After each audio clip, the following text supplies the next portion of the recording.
Hey, you're right, John. No, not really. Missing Peter, I really do. Jesus.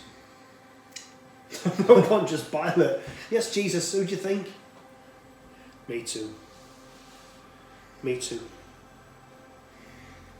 And the stuff he said to us on that last night, Peter, when he went through all the stuff about unity and the Spirit and going away, and he washed our feet. That got me, that did. I was like, get away from me. If anyone's washing anyone's feet, it's me washing you, not you washing me. So some of it I've got right, but other bits are still churning around and around and around in my head. Like what? That new commandment thing? I gave you a new commandment. Yeah. It's properly engraved in my head that only Moses gives commandments. It's freaking me out. But see, it is. He's not even here to talk about it with us. Do you remember, Peter?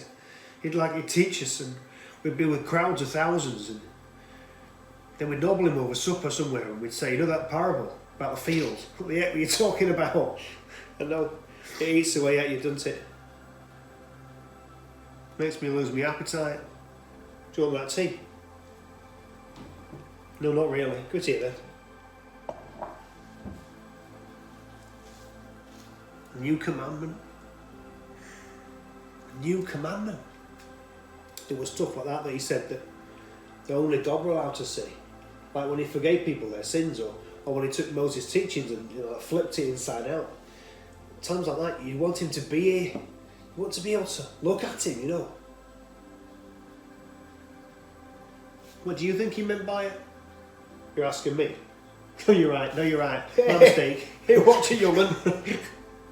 Come on, Peter. Come on, what do you think? He said we were to love each other. Same way he loved us, didn't he? Do you remember the way it felt when he was here? Oh, do you remember watching him? Yeah. The way he'd look at people. Who do you remember the most? Oh, the little guy Zacchaeus, remember? Zacchaeus. Stuck up in that stupid tree. He's a keeper for me, that one. It was so fixed in his mind that not only did the people hate him, but God was just going to pass by him too. And then when Jesus stopped, right under that tree and gazed up, do you remember how quiet it went? He basically invited himself to dinner. One of the few times we had to grab our own food from somewhere. And then when they came out of the house, Zacchaeus is like this totally different guy. Amazing. He saw right into him, didn't he? He saw the good. And he saw the hope. I love the guy at the pool, The one had been waiting there for like 40 years. Yeah. Couldn't get into the water. Jesus made a beeline right for him. Yeah. Spoke to him when no one else was giving him the time of day. That guy, he'd almost give up on himself, but Jesus hadn't. When he went off properly leaping about, it was amazing. So he sees us. He's got eyes, hasn't he? They go right into you. But you don't feel afraid of the transparency, all the vulnerability it brings. You feel, oh, it's odd. You feel liberated, actually. There's nothing to hide. There's nowhere to go. He loves you. But he's not always sweetness and light, is he? That. Remember the tables? That one of them times when you're like, flip me, I'm not with him. I'm not with him. Do you remember how it built and built? He's there, isn't he? Like sitting, like watching the whole business side of the temple. And you can see him getting more and more agitated. And then he starts getting ropes and making a whip. I'm like, something's about to kick off. And in my head I was like, lads, probably a good time to slip to the loo. But it weren't just that he flipped all the tables and scattered the money everywhere. It was the passion in his face, He was genuinely upset. Like, this is my Father's house. It's intended to be a place of prayer for everyone. And you've made it a business. A business. Stop robbing people who've come to worship. Okay. So loving the world doesn't just mean seeing into people or finding those like us that the world's forgotten. It also means standing fiercely in the face of those who claim to represent God. I mean, what are we going to do? We can't flip tables over. We're not God. He was so patient with us and all. and so forgiving. John, when I'd said 3 times that I didn't even know him, he's there watching me do it, scars already all over his back. He's there, taking the beating of his life for me. I can't even stand there and say I know him.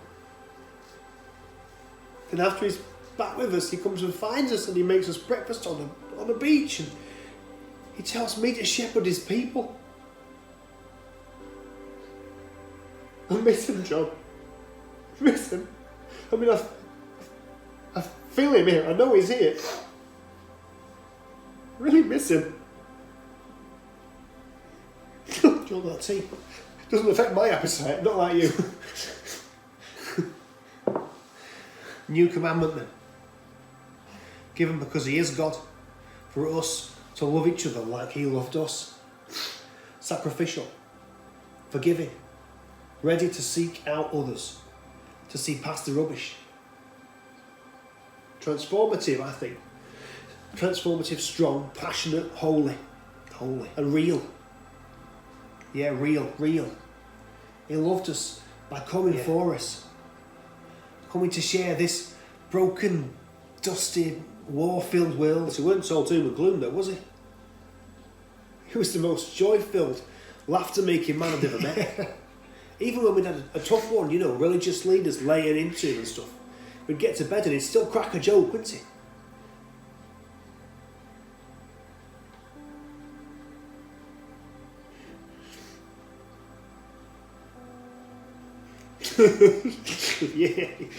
yeah. He would.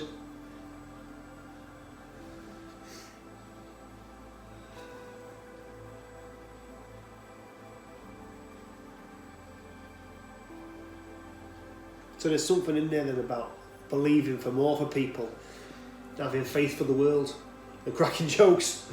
You off to bed? You should have been in bed hours ago, young'un. Don't keep calling me little. I'm 25 years old, you know. Listen, when you've got a wife like me, then you can be a man. Peter, there are no wives like you in the whole world. There you go. There's the jokes. I'm turning in. You, I'm going to stay up. I want to pray for a bit. Okay. See you in the morning.